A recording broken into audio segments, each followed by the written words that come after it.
You're sitting at a completely deserted intersection at 2 o'clock in the morning. There isn't a single car in sight for miles. You prepare yourself for a long, frustrating wait, staring up at a solid red light. But then, the very instant your front tires cross a faint, weathered line on the asphalt, the signal instantly snaps to green. It feels like magic. It feels like someone is watching you from a hidden control room, tracking your exact move. But the truth is far more fascinating. The road itself knew you were there. Right beneath your tires, buried deep inside the solid asphalt, a silent, invisible network is constantly tracking the movement of millions of tons of metal. It is an engineering marvel that operates entirely without cameras, without weights, and without human intervention. For decades, popular myths have tricked us into believing how traffic grids function. We've been told that intersections run on simple, rigid countdown timers, or that heavy rubber scales under the tar weigh our vehicles. Some people even believe flashing your high beams tricks a secret sensor into changing the lights. Every single one of those theories is completely wrong. Instead, our cities rely on a brilliant application of 19th century electromagnetism that turns the pavement beneath your car into a massive, living sensor. If this invisible network were to shut down for even a single hour, global cities would instantly collapse into cataclysmic, unmanageable gridlock. How does a solid piece of stone and tar actually sense your presence? What is the hidden physics keeping our chaotic world moving? Let's explore right here on the Backstory Lab.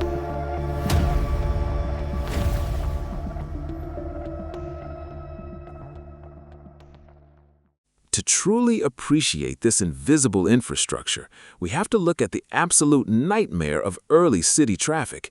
In the early 1900s, the explosion of the automobile caught global cities completely unprepared.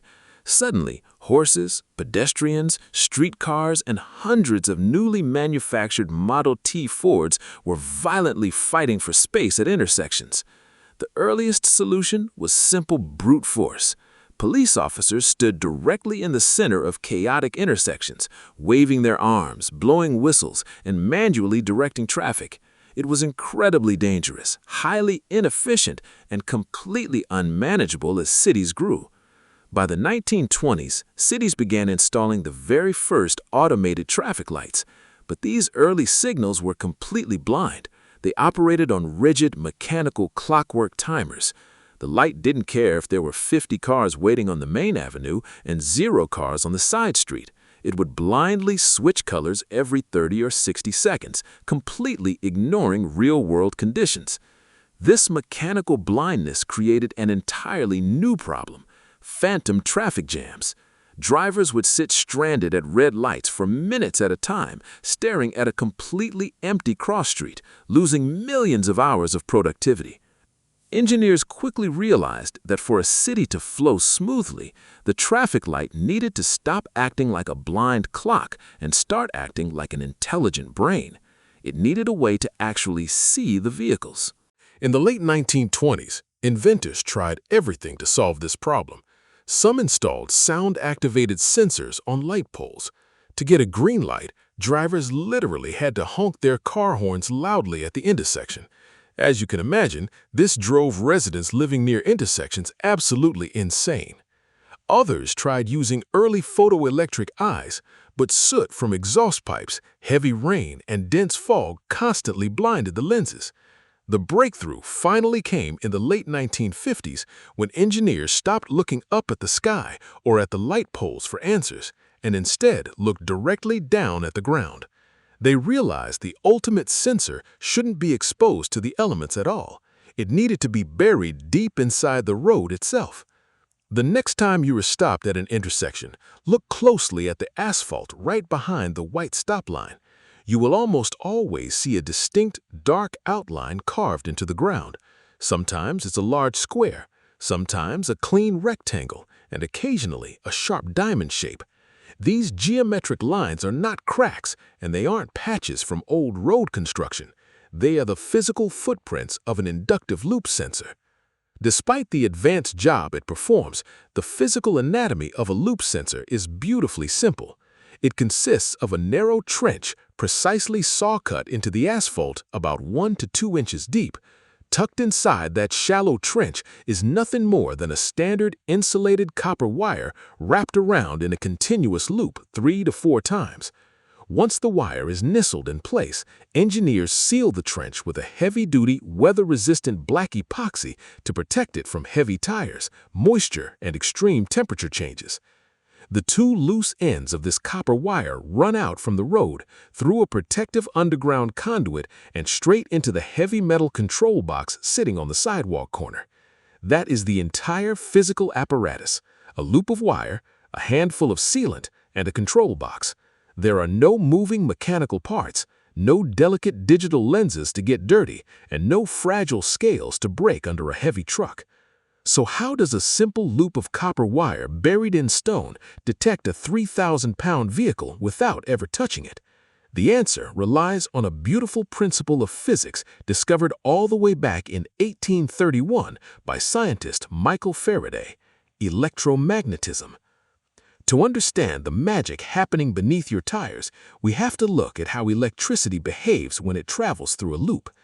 Inside that metal control cabinet on the sidewalk, a device called a loop detector unit constantly pumps a low-voltage alternating electronic current down into the buried copper wire.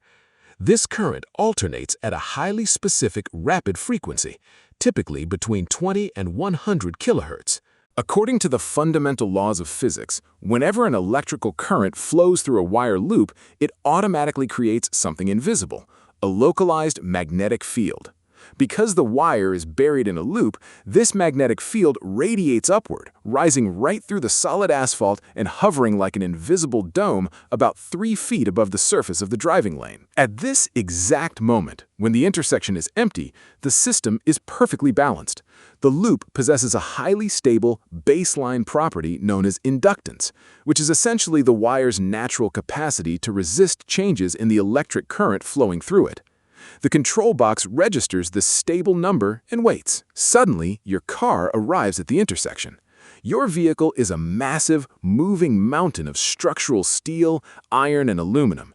As your front bumper rolls over the dark geometric lines in the pavement, your car enters that invisible magnetic field hovering above the road. This is where the secondary layer of physics kicks in, a principle known as Lenz's law. The rapidly alternating magnetic field coming from the ground hits the massive metal underbelly of your car. This interaction causes tiny swirling loops of electrical current, known as eddy currents, to instantly form all over the metal chassis of your vehicle. These brand new eddy currents on your car don't just sit there. They immediately begin generating their own independent opposing magnetic field. This new field pushes back violently against the original magnetic field rising from the asphalt. This electromagnetic tug-of-war causes the overall inductance of the buried copper wire loop to sharply drop. Inside the metal control cabinet on the street corner, the digital brain detects this sudden, dramatic drop in inductance in a fraction of a millisecond. The system doesn't weigh your car, and it doesn't see your car. It simply recognizes that a massive object has disrupted its electromagnetic balance. The control cabinet registers this disruption as a call, instantly alerting the traffic signal system that a vehicle is waiting. What makes this network truly incredible isn't just that it detects a car, but how dynamically it handles the complex choreography of a modern city. A single isolated intersection doesn't just use one loop.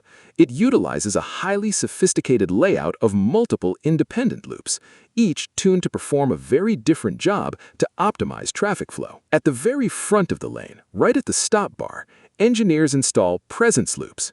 These loops are highly sensitive and stay active the entire time a vehicle sits on top of them. As long as your car is lowering the loop's inductance, the control box knows the lane is occupied. If a long line of cars is waiting, the presence loops keep the light green to let the queue empty out safely. But if you look 50 or 100 feet behind the stop line, you will often find another set of loops carved into the road. These are called advance loops. Advanced loops don't care about parked cars. Their job is to measure speed and volume. When a car passes over an advanced loop at 45 miles per hour, the system calculates exactly how many seconds it will take for that vehicle to reach the intersection. If the traffic light was just about to turn red, but the advanced loop detects a car speeding toward the intersection at a threshold where braking safely would be impossible, the intelligent control box will dynamically extend the green light for an extra 2 seconds. This simple calculation prevents thousands of violent rear-end collisions every single day. Furthermore, this system explains a frustrating phenomenon that motorcycle and bicycle riders experience every day. Have you ever seen a motorcycle or a bicycle sit at a red light for 10 minutes, completely ignored by the traffic system? Because bicycles and motorcycles contain very little iron or steel compared to a massive SUV, their small frames often fail to generate enough eddy currents to disrupt the buried magnetic field. To the loop sensor, the lane looks completely empty. To fix this, engineers developed a specialized loop pattern called a quadrupole loop. Instead of a simple outer square,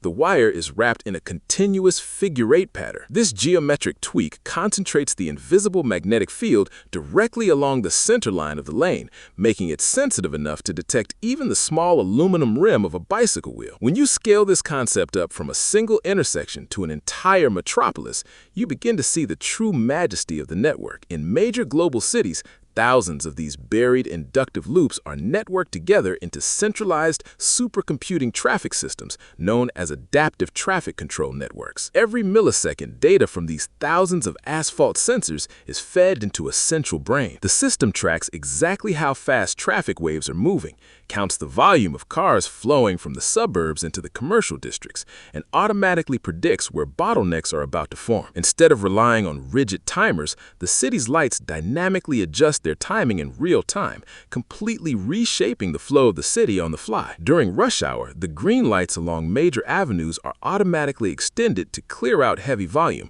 while side streets are given shorter windows. It is a living, breathing digital river, entirely guided by the invisible magnetic fields pulsing beneath our tires. We live in an era dominated by visible, flashy technology. We are surrounded by high-definition cameras, complex facial recognition software, and advanced artificial intelligence tracking our digital footprints. But it is profoundly comforting to realize that the critical infrastructure keeping our physical reality from spiraling into total chaos relies on something so remarkably elegant, durable, and simple. The inductive loop sensor is a perfect piece of hidden engineering. It sits silently in the dark, buried deep inside the cold tar, enduring blistering summer heat waves and freezing winter blizzards.